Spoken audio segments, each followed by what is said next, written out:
தெய்வீகமானவர்களே, அன்பு வணக்கங்கள். இன்னைக்கு நம்ம பார்க்க போகிற இந்த சப்ஜெக்ட்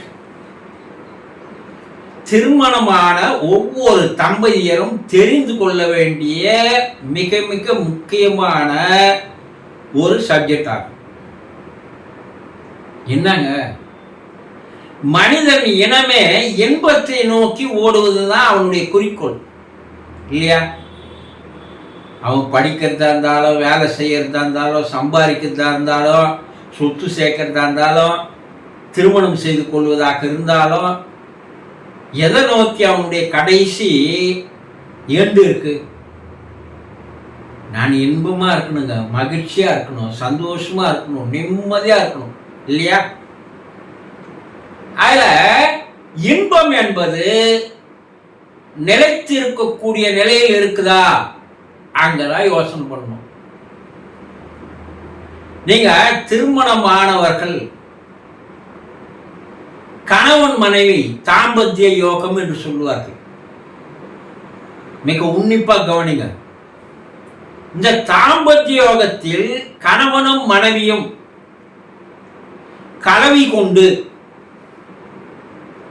அதில் கிடைக்கின்ற ஒரு நிமிட இன்பத்திற்காக அவர்கள் வாழ்கிறார்கள். இது உண்மைதானே?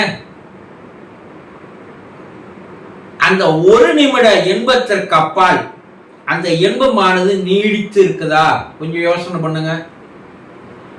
அந்த நொடி வரைக்கும், அந்த கணம் வரைக்கும் அவர்களுடைய கலவையானது தொடர்கிறது.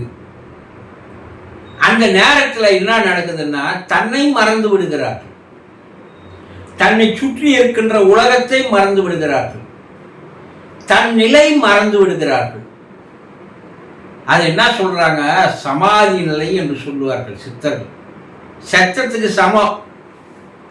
ஆழ்ந்த தூக்கத்தில் நீங்க இருக்கும்போது எப்படி இருக்கிறீர்களோ அந்த நிலையை கலவியில் அடைகிறீர்கள், சேர்க்கல. சரி, அப்படி அடைஞ்சாச்சு. அதே இன்பத்தோடவே ஒரு 1/4 மணி நேரம் இருக்க முடியுதா? இல்லையே. அது முடிஞ்சதும் ஆண் திரும்பி படுத்துக் கொள்கிறான், பெண் திரும்பி படுத்துக் கொள்கிறான். இதுதானே உண்மை. இப்ப ஆணுடைய மனநிலை எப்படி இருக்கிறது? ஒரு நிமிடத்துக்கு முன்னாடி இன்பம் அனுபவிச்சோம், ஆனா இப்ப அந்த இன்பம் இல்லை. காணல் நீர் போல மறைஞ்சு போச்சு, விட்டில் பூச்சி போல ஓடிடுச்சு. சரி, அந்த இன்பத்தையே நினைச்சு அவனால் இருக்க முடியுதா ஒரு 1/2 மணி நேரம்? இல்லவே இல்லை. அதற்கப்பால் தான் எதையோ இழந்தது போல, தன் உடல் ஒரு சோர்வாக, ஒரு அலுப்பாக எண்ணுகிறார்களா இல்லையா? நீங்க ஆம்பளையா இருந்தா அதுக்குள்ள எண்றீங்களா இல்லையா? திருமணமானவர்கள் சொல்லுங்க. அட, உடம்பு ஒரு மாதிரி ஆயிடுச்சுப்பா, அட ஏதோ ஒண்ணு இனம் புரியாத ஒரு வருத்தம் இருக்குப்பா.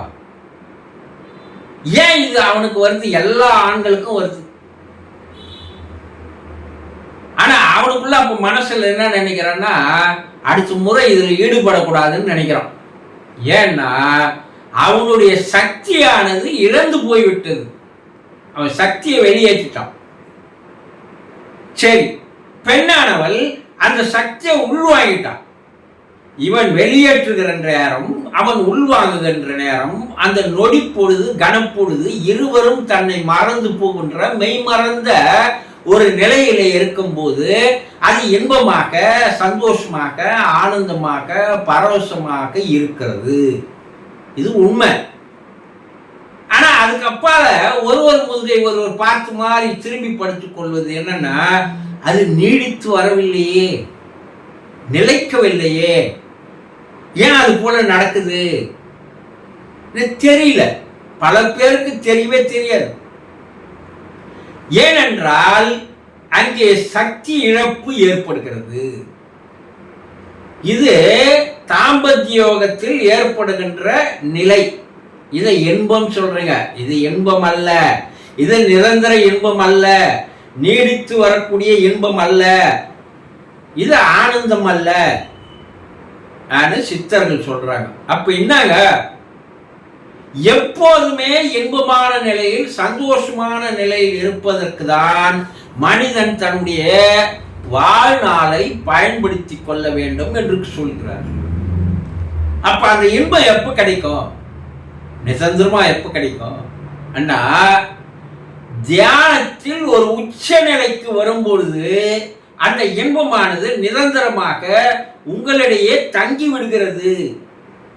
அதை அனுபவித்தவர்கள், அனுபவித்துக் கொண்டிருந்தவர்கள் விலாவரியாக பல ஆயிரக்கணக்கான பாடல்களில் விளக்கி கூறி சென்றிருக்கிறார்கள். இதை என்ன சொல்றாங்க? அதிபரவச பேரானந்த நிலை என்று சொல்கிறார்கள். அது சொல்ல முடியலப்பா, வார்த்தைகள்ல அதை சொல்லவே முடியல. அது ஒரு முறை கிடைத்து விட்டால் என் வாழ்நாள் முழுவதும் அந்த இன்பத்திலேயே நான் இருந்து கொண்டிருக்கிறேன். ஒரு தேன்ல ஒரு ஈ விழுந்தா எப்படி இருக்கும்? ஒரு குடிக்கிறவன் போதை அதிகமாயிடுச்சு, அவன் நிலைமை எப்படி இருக்கும் பாருங்க. அவன் மறுபடியும் அதே நிலைக்கு வரணும்னு போய் குடிக்கிறான். ஒரு முறை அந்த அந்த இன்பத்தை அவன் அனுபவித்தான், ஆனா அது நிரந்தரமா இல்லை, போயிடுது. மறுபடியும் குடிக்கிறது தப்புன்னு தெரியுது, உடம்பு கெட்டு போகும் தெரியுது, ஆனா திரும்பி அதை நோக்கியே ஓடுகிறான்.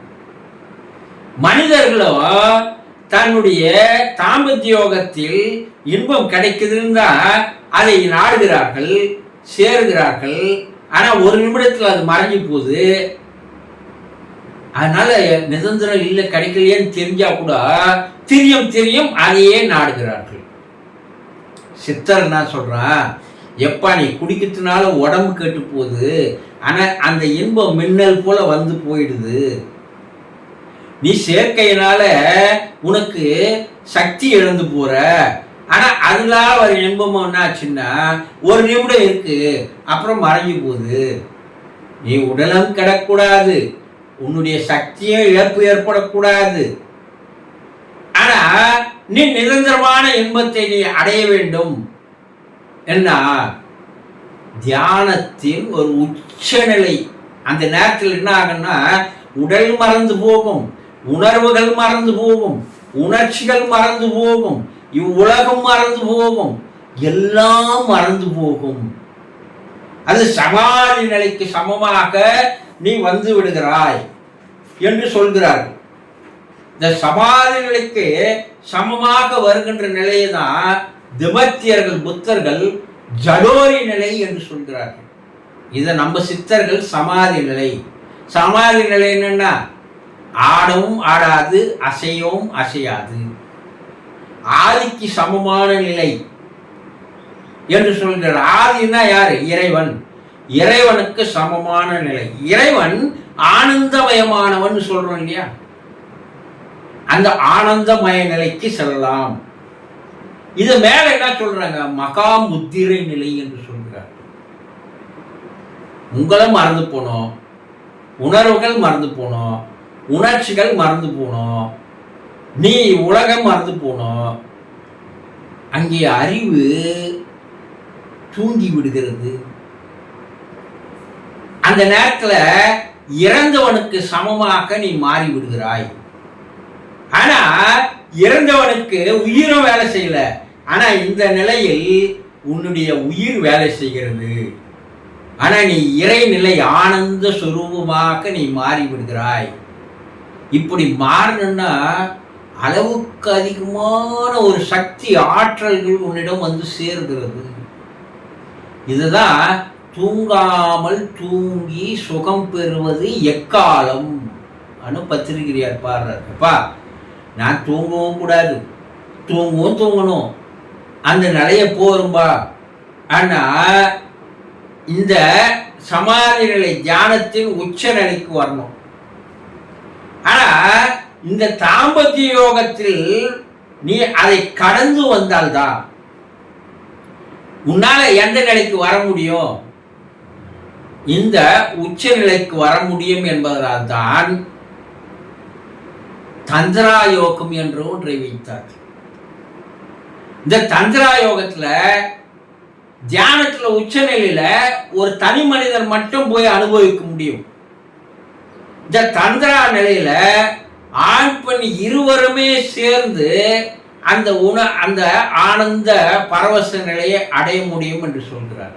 அப்போ நீங்க தியானத்தின் உச்ச நிலையில் கிடைக்கின்ற பரவசமும் தாம்பத்திய யோகத்தில் கிடைக்கின்ற இன்பமும் இது படிக்கட்டாக உள்ளே மேலே போவதற்கு இரண்டும் ஒன்றுதான். ஆனா தாம்பத்திய யோகத்தில் கிடைக்கின்ற இன்பம் நிலைத்து நீடித்து வராது. தியானத்தில் அந்த இன்பம் ஆனந்தம் பரவசம் நீடித்து வரும் என்பதை தெளிவாக கூறி சென்றிருக்கிறார்கள் என்பதை புரிந்து கொள்ளுங்கள். சந்தோஷம்.